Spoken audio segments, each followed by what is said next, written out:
पढ़ रहे हैं क्लास 12th केमिस्ट्री अध्याय 2 बिलियन। बिलियन में हम पढ़ रहे हैं अणुसंख्यक गुणधर्म। अणुसंख्यक गुणधर्म में हम अब तक पढ़ चुके हैं वाष्प दाब अवनमन, क्वथनांक उन्नयन। ठीक है, अब हम पढ़ेंगे हिमांक अवनमन। ठीक है, चलिए आइए जानते हैं हिमांक अवनमन क्या होता है। हिमांक अवनमन जानने से पहले ये जानेंगे कि हिमांक क्या होता है। हिमांक वह ताप है जिस पर ठोस व द्रव अवस्था साम्य में उपस्थित होती है। ठोस व द्रव अवस्था को साम्य में उपस्थित होने क्या मतलब है?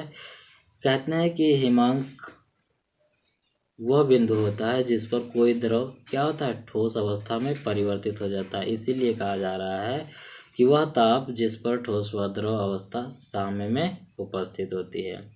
ठीक है, किसी विलयन का हिमांक शुद्ध विलायक के हिमांक से कम होता है। क्या होता है? किसी विलयन का, यानी अगर विलयन है, विलय और विलायक एक साथ है, तो उसका हिमांक जो होगा वो शुद्ध विलायक के हिमांक से कम होगा। माना विलायक का हिमांक कितना है? TF है विलायक का हिमांक। ठीक है, जिसमें विलय को घोला जाता है वो उसे विलायक कहा जाता है। ठीक है, तो इसका हिमांक कितना? TF है और विलयन का हिमांक T है। तो क्या करेंगे? हिमांक अवनमन बराबर क्या हो जाएगा? डेल्टा TF बराबर TF माइनस T। क्यों? TF जो विलायक का हिमांक है वो विलयन के हिमांक से अधिक होता है। ठीक है, तो क्या करेंगे? इसमें TF में से T को घटा देंगे तो हमें क्या मिल जाएगा? हिमांक अवनमन। विलायक के हिमांक व विलयन के हिमांक का अंतर हिमांक अवनमन कहलाता है, जो यहाँ से आपको पता चल रहा है। अब हम देखेंगे वाष्प दाब अवनमन व हिमांक अवनमन में संबंध। इसके पहले हम वाष्प दाब अवनमन और क्वथनांक उन्नयन में संबंध देखा था। ठीक उसी प्रकार से इसमें भी है। ठीक है, एक्स एक्सिस पे हमने क्या ले लिया है? हिमांक ले लिया है। एक्स एक्सिस पे हमने हिमांक ले लिया है और वाष्प दाब वाई एक्सिस पर लिया है। वाष्प दाब PS और P0 है। ये PS विलयन का वाष्प दाब है और ये विलायक का वाष्प दाब है। ठीक है, और ये विलायक का हिमांक है TF और ये विलयन का हिमांक है। ठीक है, इन दोनों के बीच ग्राफ खींचते हैं तो कुछ कैसा ग्राफ हमें मिलता है। वहाँ पर ट्रायंगल हमें इस तरह से मिला था, यहाँ पर ट्रायंगल ये मिला है। ठीक है, ABC, यहाँ पर 45 डिग्री बन रहा है। ठीक उसी तरह से tan 45 यहाँ भी यूज़ करेंगे और उसके बाद हमें क्या मिल जाएगा? इन त्रिभुज ABC डेल्टा P बराबर डेल्टा TF, क्योंकि tan 45 का मान 1 होता है और tan 45 जो है परपेंडिकुलर अपन बेस होता है। ठीक है, अगला आर्टिकल देखेंगे विलय के अणुभार की गणना। क्या कर रहे हैं? विलय के अणुभार की गणना हिमांक अवनमन के द्वारा। किसी विलयन का हिमांक अवनमन मोललता के समानुपाती होता है। ठीक है, हिमांक अवनमन यानी डेल्टा TF जो है ये मोललता के समानुपाती होता है। अभी थोड़ी देर पहले हम आपको मोललता के बारे में जिक्र कर चुके हैं, यानी 1 किलोग्राम में उपस्थित विलय के मोलों की संख्या को मोललता कहा जाता है। ठीक है, अब यहाँ पर ये समानुपाती है तो समानुपाती का चिन्ह हटाने के लिए हमने KF रखा है। ठीक है, यानी डेल्टा TF बराबर KF इंटू मोललता। यहाँ पर आप मल्टीप्लिकेशन का सिंबल लगा सकते हैं। ठीक है, यहाँ पर delta TF is equal to KF into मोललता। KF फिजिकल टू क्या है? मोलल अवनमन स्थिरांक है। इसको क्या कहा जाता है? क्रायोस्कोपिक। इस चीज़ को ध्यान रखिएगा, मोलल अवनमन स्थिरांक को क्रायोस्कोपिक कहा जाता है।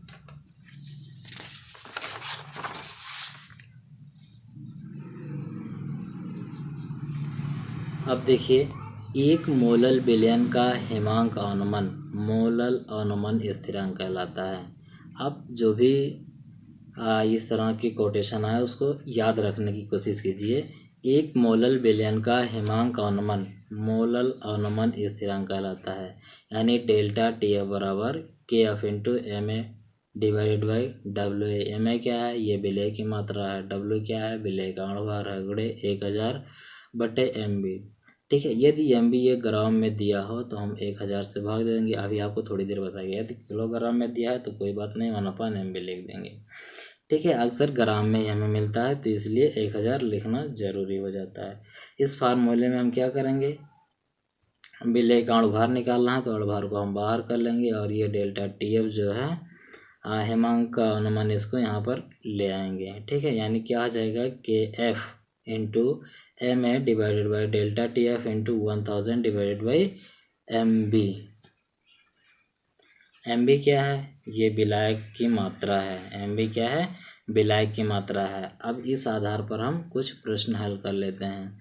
ठीक है, पहला प्रश्न है 45 ग्राम मोल एथिलीन ग्लाइकोल को 600 ग्राम मोल जल में घोला गया है। एथिलीन ग्लाइकोल यानी ये विलेय है और 600 ग्राम मोल क्या है, ये विलायक है। बेलेन के हिमांक की गणना कीजिए। क्या करना है, बेलेन के हिमांक यानी फ्रीजिंग पॉइंट की गणना करना है। ठीक है, के एफ हमें दिया हुआ 1.86,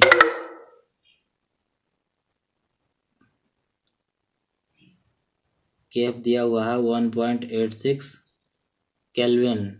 ठीक है, किलोग्राम पर मोल। हल करेंगे हम। एथिलीन ग्लाइकोल की मात्रा कितनी है, 45 ग्राम मोल है। जल की मात्रा कितना है, 600 ग्राम मोल है। जल की मात्रा कितना है, 600 ग्राम मोल है। विलेन का हिमांक हमें ज्ञात करना है, फ्रीजिंग पॉइंट ऑफ सॉल्यूशन, ये हमें निकालना है। डेल्टा टी एफ बराबर अभी फार्मूले आपको बताया गया, के F into M A divided by W into 1000 divided by M B. इसको हम सॉल्व करेंगे। ठीक है, पहले तो वैल्यू रखेंगे। एम ए बराबर 45 ग्राम, जो विलेय की मात्रा दिया गया, विलेय का अणुभार यानी एथिलीन ग्लाइकोल का अणुभार 62 होता है। कुछ चीज़ों का अणुभार हमको ज्ञात होना चाहिए। ठीक है, जो कि कभी कभी प्रश्न में नहीं दिए होते हैं और दिए भी होते हैं। ठीक है, इंटू 1000/600 ग्राम मोल। ग्राम मोल में दिया है इसीलिए 1000 से भाग दिया, 1000 भाग से जब दिया तो ये ऊपर आ गया। ठीक है, अब इसको हम सॉल्व करेंगे तो delta T F is equal to 93 into 15 divided by 620 आ गया। अब डेल्टा टी एफ जब इसको हम सॉल्व किए तो डेल्टा टी एफ बराबर 2.25 केल्विन। ठीक है, आप इसको सॉल्व कर लीजिएगा। डेल्टा टी एफ बराबर क्या होता है, टी एफ माइनस टी, ये तो आपको बताया गया हिमांक का अनुमान से। तो टी इज इक्वल टू क्या हो जाएगा, T F minus delta T F. ठीक है, टी इज इक्वल टू क्या हो जाएगा, T F minus delta T F. तो टी इज इक्वल टू 273 जो परम ताप होता है।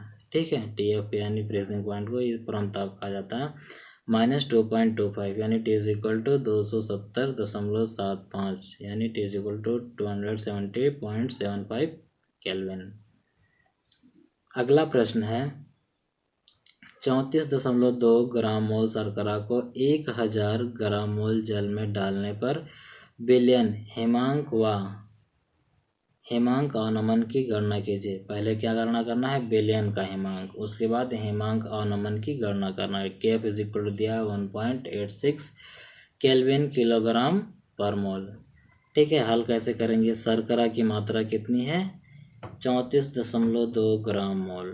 ठीक है, जल की मात्रा कितनी है, 1000 ग्राम मोल। के एफ दिया हुआ है 1.86 केल्विन किलोग्राम पर मोल।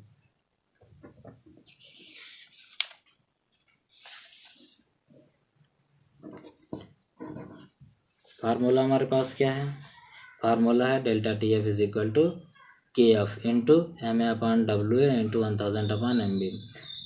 के एफ की वैल्यू दी हुई थी 1.86 इंटू ये विलेय की मात्रा 34.2 ग्राम थी डिवाइड बाई ये जो विलेय का अणुभार है 342 है गुणे 1000/1000। 1000 ग्राम एम बी दिया था, यानी विलायक की मात्रा जो है 1000 दिया हुआ था।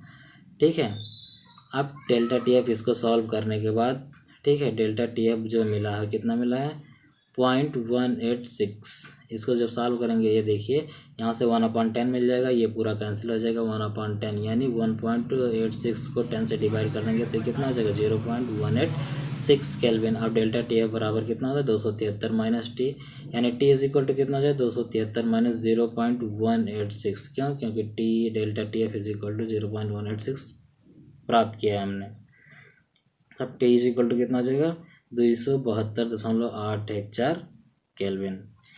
अब हम अणुसंख्यक गुणधर्म का लास्ट गुणधर्म जिस पर आधारित है, ठीक है, अणुसंख्यक गुणधर्म वो पढ़ते हैं जिसको पराशरण दाब कहा जाता है। क्या कहा जाता है, पराशरण दाब। पराशरण शब्द एविनोलेट ने दिया था। एविनोलेट एक साइंटिस्ट थे, ठीक है। इन्होंने परासरण शब्द दिया था जिसका तात्पर्य धक्का देना होता है। क्या होता है? धक्का देना या किसी चीज़ पर फोर्स लगाना, ठीक है। अर्धपारगम्य झिल्ली द्वारा विलायक के कणों का अधिकतम संख्या से कम संख्या की ओर गमन करना परासरण कहलाता है। कह रहा है अर्धपारगम्य झिल्ली यानी कोई ऐसी झिल्ली हो, ठीक है, कोई ऐसा थ्रेड हो जिससे क्या हो, विलायक के कण क्या हो, विलायक के कण का अधिक संख्या से, यानी जिस तरफ कंसंट्रेशन ज़्यादा हो, ठीक है, यानी सांद्रता ज़्यादा हो, उधर से कम सांद्रता की ओर गमन करना क्या कहलाता है? परासरण कहलाता है। देखो लिखा भी है कि अर्धपारगम्य झिल्ली द्वारा विलायक के कणों का कम सांद्रता से, ठीक है, अधिक सांद्रता की ओर परासरण, अधिक संख्या से यानी अधिक सांद्रता से कम सांद्रता की ओर गमन करना क्या कहलाता है? परासरण कहलाता है, ठीक है। यहाँ कम नहीं बल्कि अधिक सांद्रता से होगा। क्या होगा? अधिक सांद्रता से, अधिक सांद्रता से कम सांद्रता की ओर गमन करना परासरण कहलाता है। इसको हम कह सकते हैं वह द्रव स्थैतिक दाब जो अर्धपारगम्य झिल्ली से, ठीक है, विलायक के कणों के गमन को रोक देता है, परासरण दाब कहलाता है। यानी अभी आपने देखा कि कण क्या कह रहे थे? अधिक सांद्रता से कम सांद्रता की ओर जा रहे थे, तो अब एक उस पर दाब लगाया गया, ठीक है। दूसरी तरफ से क्या किया गया? एक दाब लगाया गया जिससे वो परासरण होना यानी कणों का अधिक सांद्रता से कम सांद्रता की ओर जाना क्या हुआ? रुक गया। अब वो जो दाब लगाया गया है उस दाब को क्या कहा जा रहा है? परासरण दाब, ठीक है। यह दाब बेलन की सतह पर लगाया जाता है तथा इसे आर से व्यक्त किया जाता है। परासरण दाब को किससे व्यक्त किया जाता है? आर से व्यक्त किया जाता है। अब प्रतिलोम परासरण दाब क्या होता है? परासरण दाब पढ़ा आपने, अब प्रतिलोम परासरण दाब देखिए। यह परासरण के विपरीत क्रिया होती है, ठीक है। क्या होता है? परासरण के विपरीत क्रिया। परासरण क्या होता है? अधिक सांद्रता से कम सांद्रता की ओर क्या होता है? कणों का गमन, ठीक है। तो इसमें क्या होगा? यह परासरण के विपरीत क्रिया होती है जिसमें दाब लगाकर विलायक के कणों के गमन को कम संख्या से अधिक संख्या की ओर किया जाता है। अभी तो अधिक संख्या से कम संख्या की ओर तो खुद आ रहे थे, ठीक है, एक दाब के द्वारा जिसे परासरण दाब कहा गया। लेकिन अब क्या हो रहा है? कम संख्या से अधिक संख्या की ओर भेजे जा रहे हैं, एक निश्चित दाब लगाया जा रहा है, ठीक है। उसको क्या कहा जा रहा है? प्रतिलोम परासरण दाब या प्रतिलोम परासरण। जैसे समुद्री जल के बिलौंडीकरण में क्या किया जाता है? समुद्री तल का जब बिलौंडीकरण किया जाता है यानी वहाँ से लवण की मात्रा जो होती है उसको हटाया जाता है, ठीक है। परासरण दाब के द्वारा हम क्या करते हैं? विलेय के अणुभार की गणना करते हैं। पहले हम जानते हैं कि आदर्श गैस का समीकरण क्या होता है? PV = nRT। ये सबको पता है, जिसको ना पता हो वो जान ले। वो आदर्श गैस का समीकरण क्या होता है? PV = nRT, ठीक है। P क्या होता है? आदर्श गैस पर लगा दाब। और V क्या है? आदर्श गैस का आयतन। N क्या है? गैस के अणुओं की संख्या या मोलों की संख्या। R Rydberg constant. और T क्या है? उस पर ताप। माना परासरण दाब R = P। अब आप जो ये आदर्श गैस समीकरण में है, ठीक है, आदर्श गैस के दाब को क्या कर दिया हमने? परासरण दाब के बराबर मान लिया। तब क्या होगा? RV = nRT हो जाएगी। क्यों? क्योंकि P को हमने R के बराबर मान लिया है। अब यहाँ से R बराबर क्या हो जा रहा है? nRT/V। क्या जा रहा है? nRT/V। ये परासरण दाब है, ठीक है। अब परासरण दाब बराबर nRT/V और NV ये क्या होता है? मोल पर लीटर, जिसे कंसंट्रेशन या सांद्रता कहा जाता है, ठीक है। मोल पर लीटर को सांद्रता कहा जाता है। सांद्रता को C से व्यक्त करते हैं, ठीक है, सांद्रता को C से व्यक्त करते हैं। तो ये R = क्या आ जाए? यानी परासरण दाब बराबर हो जाएगा CRT। अथवा R = M/W/RTV। अभी हमने R = NV, अब R = nRT/V किया, फिर उसके बाद क्या कर दिया? R = MRT/W। अब ये M/W कहाँ से आ गया? क्योंकि N = M/W भी होता है, मात्रा बटे अणुभार, ठीक है। विलेय या विलेन की मात्रा बराबर बटे अणुभार, ये n होता है मोलों की संख्या। अब W बराबर क्या हो जाएगा, MRT अपान RV।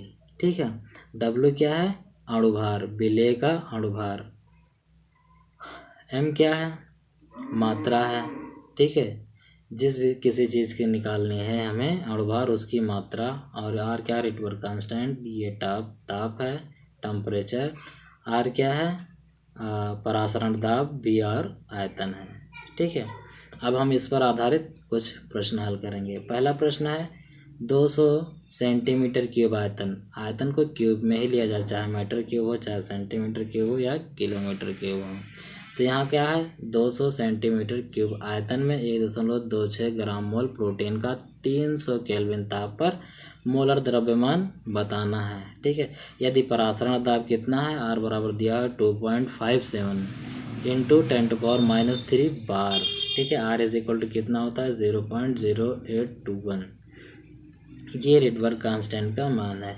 अब विलेय की मात्रा हमें पता है 1.26 ग्राम मोल, विलयन का आयतन कितना है, 200 सेंटीमीटर क्यूब, और परासरण दाब जो है वो 2.57 × 10⁻³ बार।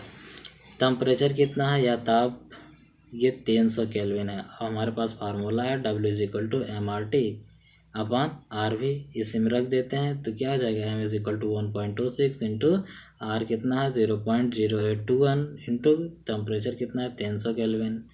ठीक है,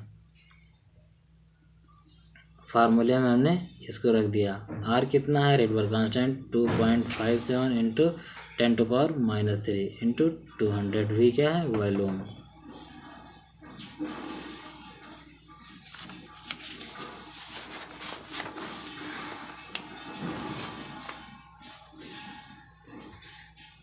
इसको हल करने पर हमें क्या मिला, W is equal to 1.26 into 8.21 into 3 divided by 2.57 into 2। इसको हल करेंगे। ठीक है, पूरे का मल्टीप्लिकेशन कितना आएगा, 31.03 होल डिवाइड 5.14। तो अणुभार विलेय का कितना निकलेगा, 6.036। अगला प्रश्न सॉल्व करते हैं। ठीक है, अगला प्रश्न क्या है, 0 डिग्री सेल्सियस ताप पर 5% यूरिया के परासरण दाब की गणना करना है। ध्यान से देखिएगा, 0 डिग्री सेल्सियस ताप पर 5% यूरिया के परासरण दाब की गणना करना है। तो यूरिया की मात्रा कितना है, 5 ग्राम मोल, और विलयन की मात्रा कितना है, 100 मोल लीटर। ठीक है, टेम्परेचर कितना, 273 केल्विन, ये परम ताप होता है, हमें जानते हैं। ठीक है, R बराबर कितना होता है, 0.0821। ये चीज़ें हमें याद रखनी है, इसमें दिया नहीं हुआ है। 100 ml इसलिए मान लें क्योंकि प्रतिशत में दिया है, इसलिए 100 ml मान लिया गया है। ठीक है, तो R बराबर कितना हो गया, MRT, R बराबर MRT W divided by W into V। फार्मूले में रख देते हैं, 5 इंटू 0.0821 इंटू 273 यानी 273 होल डिवाइडेड बाई 60 इंटू 100। इसको सॉल्व करते हैं, मिल जाएगा 112.07 whole divided by 6000। R is equal to कितना आ जाएगा, 0.0187। ये परासरण दाब है, यानी यहाँ पर बार आएगा। ठीक है, अब एक पॉइंट और आप जान लीजिए, असामान्य मोलर द्रव्यमान क्या होता है। क्या, असामान्य मोलर द्रव्यमान, किसी विलयन में विलेय के कण संगुणित व वियोजित होने पर मोलर द्रव्यमान में होने वाले परिवर्तन असामान्य मोलर द्रव्यमान कहलाता है। क्या कह रहा है, किसी विलयन में विलेय के कण संगुणित या वियोजित होने पर मोलर द्रव्यमान में होने वाला परिवर्तन असमान मोलर द्रव्यमान कहलाता है। अब ये संगुणित या वियोजित का क्या मतलब है, जैसे विलेय के कुछ कण आपस में मिल जाते हैं। ठीक है, आपस में क्या होते हैं, मिल जाते, तो उसको क्या कहते हैं, संगुणन। कुछ कण होते हैं जो विलायक में घुलने के बाद वियोजित हो जाते हैं। ठीक है, तो इसमें इसके मोलर द्रव्यमान में जो परिवर्तन आता है वो क्या होता है, असामान्य मोलर द्रव्यमान कहलाता है। अब नोट में दिया है विलेय के कण संगुणित होने पर कणों की संख्या में कमी होती है, क्योंकि दो जब एक साथ मिल जाएंगे विलेय के कण तो कणों की संख्या में कमी होगी। इस प्रकार मोलर द्रव्यमान क्या होगा, वो बढ़ जाएगा। इसके विपरीत जब ये वियोजित होंगे तो कणों की संख्या में क्या होगी, वृद्धि होगी, फलस्वरूप मोलर द्रव्यमान में कमी आ जाएगी। धन्यवाद।